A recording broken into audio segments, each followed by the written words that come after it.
2010ஆம் ஆண்டு super star Rajinikanth என்றும் உலக அழகியாக வலம் வரும் ஐஸ்வர்யா ராய் இணைந்து நடித்து வெளியான படம்தான் எந்திரன்.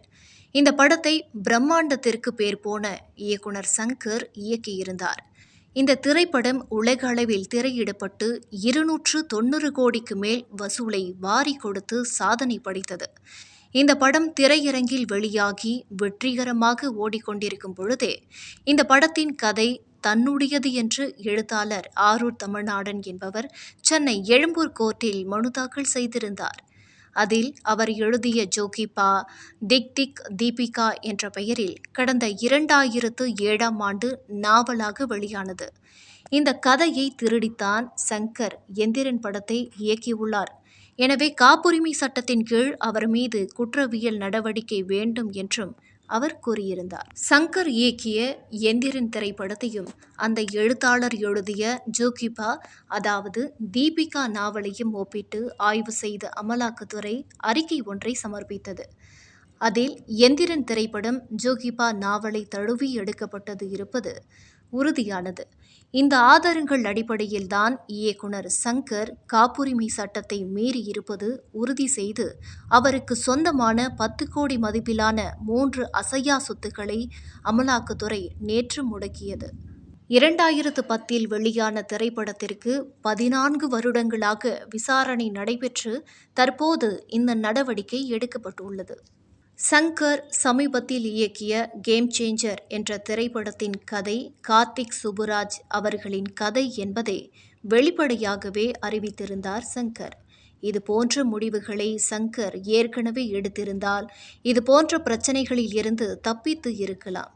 இயக்குனர் சங்கரின் சொத்துக்கள் முடக்கப்பட்டது கோலிவுட் வட்டாரத்தில் பெரும் பரபரப்பை ஏற்படுத்தியுள்ளது. மேலும் கதை திருட்டு சம்பவங்களில் இதுபோன்ற வழக்குகளையும் அவப்பெயர்களையும் சந்தித்துள்ள சில இயக்குனர்களுக்கும் இது கலக்கத்தை ஏற்படுத்தியுள்ளது.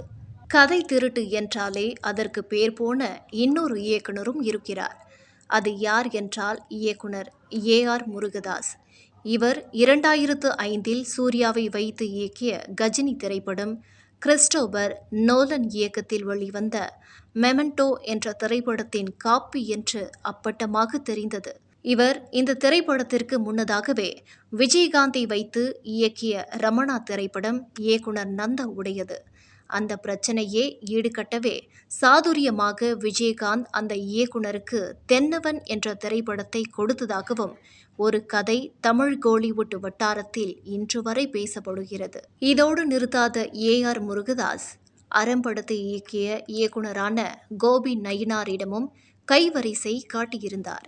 கோபி நயினருடன் நடந்த கதை விவாதத்தில்தான் 7ஆம் மறைவு, கத்தி போன்ற திரைப்படங்களின் கதைகளை விவாதித்ததாகவும் அந்த கதை என்னுடையது என்றும் கோபி நயினார் பல மேடைகளில் ஆணித்தனமாக கூறியிருப்பார். விஜயகாந்த் அவர்களுக்காவது ஒரு முறைதான் விபூதி அடித்தார் AR முருகதாஸ். ஆனால் விஜய்க்கோ 2 முறை விபூதி அடித்தார் AR முருகதாஸ். கத்தி திரைப்படம் வெளியாகி மாபெரும் வெற்றி பெற்றதை தொடர்ந்து அவரை வைத்து சர்க்கார் என்ற திரைப்படத்தையும் இயக்கியிருந்தார் AR முருகதாஸ். இந்த திரைப்படத்தை AR முருகதாஸ் இயக்கிய போது இந்த படத்தின் கதை நான் எழுதிய செங்கோல் கதைதான் என்று எழுத்தாளர் வருண் ராஜேந்திரன் போர்க்கொடி தூக்கினார். அப்போது இது பற்றி தென்னிந்திய திரைப்பட எழுத்தாளர் சங்கத்தின் தலைவராக இருந்த K பாக்யராஜ் அவர்கள் இதை விசாரித்து ஆம் அந்த கதை இந்த கதையும் ஒன்றுதான் அப்படி என்கின்ற முடிவை தீர்க்கமாக சொன்னார். அது மட்டும் இல்லாமல் திரைப்படத்தில் கதைக்கான கிரெடிட்ஸையும் தரவும் வலியுறுத்தினார். இதனால் கோபம் அடைந்த முருகதாஸ் அதை மறுத்து நான் கோர்ட்டுக்கு செல்ல போவதாக அறிவித்தார்.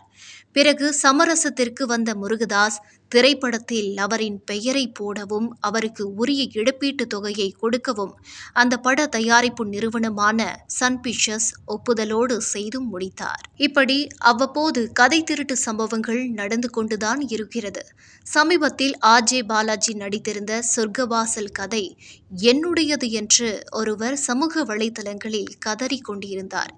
கதை எழுதும் எழுத்தாளர்கள் தங்கள் கதையை சரியாக பதிவு செய்யவில்லை என்றால் கதையும் கிடைக்காது, உரிய அங்கீகாரமும் கிடைக்காது என்று உணர வேண்டும். தமிழ் திரைப்பட இயக்குநர்களும் எழுத்தாளர்களை மதிக்க வேண்டும். மலையாள சினிமா போல் எழுத்தாளர்களிடம்